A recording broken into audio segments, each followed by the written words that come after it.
Welcome back to Business and Politics. We're talking to Mr. George Royeca. You were just talking about your plans, but I'm really quite interested in picking your brains as an entrepreneur. Where do you get your idea? What's the process, or does it just pop into you? Are you that kind of guy who just gets these ideas and then you work it out? How does George work? I think every entrepreneur has a certain level of ADHD, hindi mapakali. I've learned really to reel that in and to really focus on, keeping your eye on the ball and making sure that you follow through on a lot of the things that you promise that you're going to be doing. But at the end of the day, I am propelled by solving problems. That's really my main criteria for things. And if I was to say something to entrepreneurs is, putting up a company is hard enough as it is. Right. You're going to go through that, those series of challenges anyway. You might as well solve a problem. Well, you're doing well. I mean, congratulations, by the way, on the Entrepreneur of the Year by Ernst & Young and SGV. But you were also you were mentioning to me before the show, you just came back from Singapore. Yes, it was called. It's an organization called Steward Leadership. Okay. And they came up with it's out of Singapore, but they came up with a list of countries all around Asia Pacific. 25 countries is the inaugural list, and there was 2 of us from the Philippines that were chosen, which is us, Angkas, and Ayala Corporation. Wow. And these are companies that do well by doing good. So we're very honored to be part of the inaugural list. Right. So, are you looking at markets or opportunities outside the Philippines? I mean, your wife's from Singapore, and elsewhere in Asia. I've seen similar situations in Thailand, in Vietnam. People, motorcycles are more in use than cars. Are you looking at those markets, or you have your hands full right now with just the Philippines? I think we'll get to other markets as long as we're able to prove that the model works, or at least what we're trying to espouse.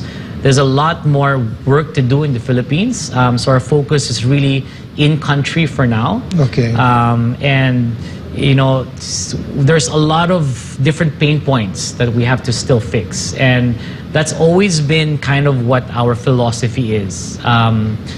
We know that problems exist and they are endless. Yeah. You solve one problem now, you have to bet that you will have that, you will be faced with another problem later on. Right. It'll never end. Right. But one thing that's endless also is your will and determination, that self-motivation. And you use that to be able to really, move away challenges or rise above every occasion that comes before you, which is why a lot of people ask me, how did you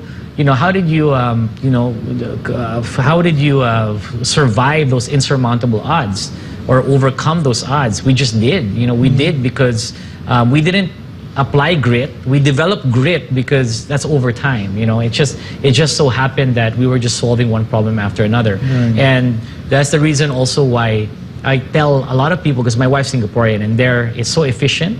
And when there's more efficiencies, there's less money to be made. Okay. There's less problems. There's more opportunity here, right? And because Philippines has a lot of issues, has a lot of problems, I always see it as a lot of opportunities. And when we look at an industry, when we look at a sector, we look at our existence in that sector or entry in that sector, will it solve a problem? And there's a lot. There's logistics, for example. Very fragmented in the Philippines. Archipelago, no one's has really solved the last mile issue up to this point. Middle mile is very good. We have a bunch of large couriers that do that effortlessly, but it's really the last mile issue. There's healthcare. We did a partnership with the Philippine Red Cross back during the pandemic when we did saliva RT-PCR testing, and we brought down the cost of home RT-PCR by 50%. Wow. And this is simply by educating our biker fleet to collect the specimen. Wow. And I think this is, I call this preventive medicine. Right. Because, a lot of Filipinos hate going to laboratories Right. or getting themselves checked. Right. Why? Because you have to go They to the don't wanna lab. be exposed. You have to line up. You don't want to be exposed. Yeah. And not only for those that can, but there are other people that find it also, very expensive. There's Yeah. also a lot of persons with disabilities or Right. senior Not citizens. easy. That's not easy for them to go. Yeah. So there's an opportunity for home service, Yeah. right? That I think can solve a lot of our issues and hopefully increase the Filipino lifespan. Yeah. I think our lifespan is at 70. We should be somewhere around 80 or 90, right? And I think a lot of this can be resolved through preventive medicine, which is knowing what's wrong with you beforehand.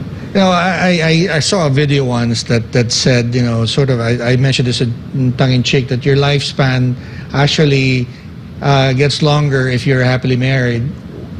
This is Inversely, the wife's lifespan gets shorter when they're married. I was going to ask you, you're dynamic, with you and your wife. How does that work in terms of your entrepreneurial,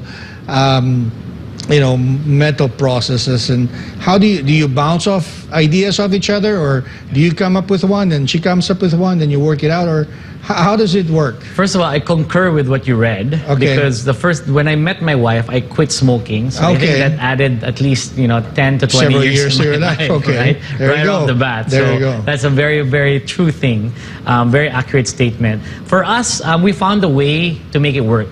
Okay. And I think for us that has really become the fuel for our success. It's really the partnership between me and my wife. However which way, whether it's personal or business, Right. We found a way to complement each other. Right. And the key is communication. You just Right. gotta listen to each other. Okay. She's not the type that wants to win all the time. My wife tells me I don't listen. Yeah, so it's very difficult. I tried to pretend to listen, but you get caught after a while. No, seriously, I saw a video of you, and you were saying something like that. To be an entrepreneur, you have to be prepared to fail. Were there other, business ventures that you looked at personally, or maybe together as a family, that failed? And maybe what are some of the lessons you learned there that help you with Angkas now? I'm blessed with having a well-rounded working experience. Okay. I was an executive, I was a rank and file, I was also an entrepreneur. Okay. So I've been in multiple industries, primarily digital, but I've also Okay. been in media. I Okay. used to be the chief revenue officer of Solar Entertainment, so I was in media for a time. I did Now also... I get why you're so media savvy. I also did run my own advertising firm. I opened my own advertising company. see. So I dabbled a little bit on the media side. I used to be a director before. Wow. And then after that, I moved into business. Okay.